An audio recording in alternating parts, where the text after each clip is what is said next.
What's up guys and welcome back to On the Brick with another custom minifig. And wait, what is that 501st battle pack doing here? We're not giving that away yet.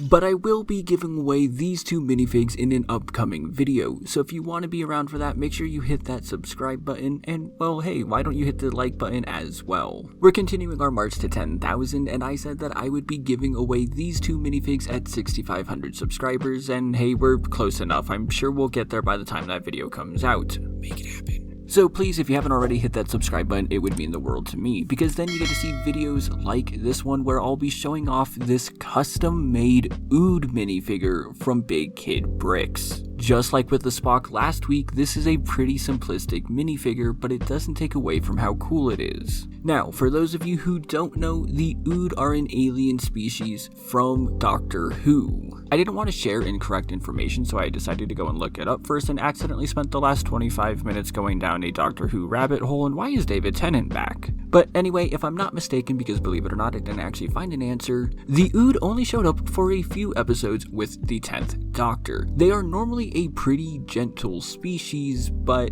well, they wouldn't be a Doctor Who alien if that was the whole story, right? Though their appearance was pretty minimal, it was quite memorable, in part because of their unique and interesting design. Which is really weird because they also remind me of Zoidberg and the Mon Calamari. Now, one of the downsides of this minifigure is that the design for the OOD is extremely basic and simple, like I said, even more so than Spock from last week. While I usually go over the details one might find on the torso and legs, there really isn't anything to talk about this week. There's a pocket and some lines, and that is literally it. There's not much here this time. Now, the color does match that which we see the OOD wear, so there's that at least. But there's also no printing on either side of the minifigure, which again in this case is fine because when it makes sense for there to be anything. And on the back, there's just some lines again to indicate the clothing.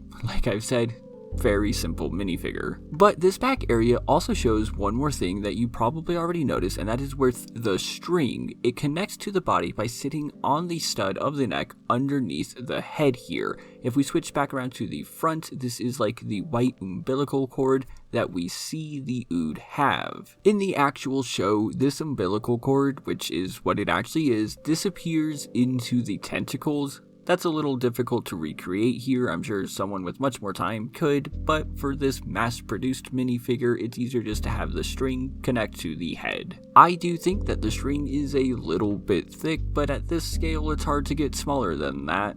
Either way, if you really want, you can hide it under the tentacles on your own. It's not that big of a deal. And then the other end connects to this ball, which has multiple purposes in the show, once again being held on by the stud of the hand. Quite simple, but in a very clever way. That does mean you don't really want to be removing this from the hand, but there's also not much reason to do so at all. And then of course the head is a great recreation of what we see from the OOD in the show. This matches it perfectly. Anyone who has seen the show would instantly recognize this for what it is. The colors are really great. I do love the colorings of the eyes as well, and the tentacles themselves are fantastically creepy.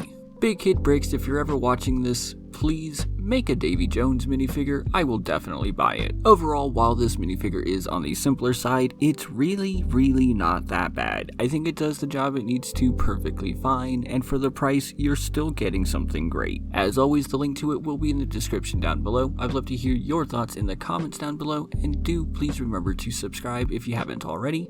Also, thanks to all my patrons who help make videos like this possible, especially people like Shiny Mimikyu. Thank you all so much for watching, and I'll see you in the next one.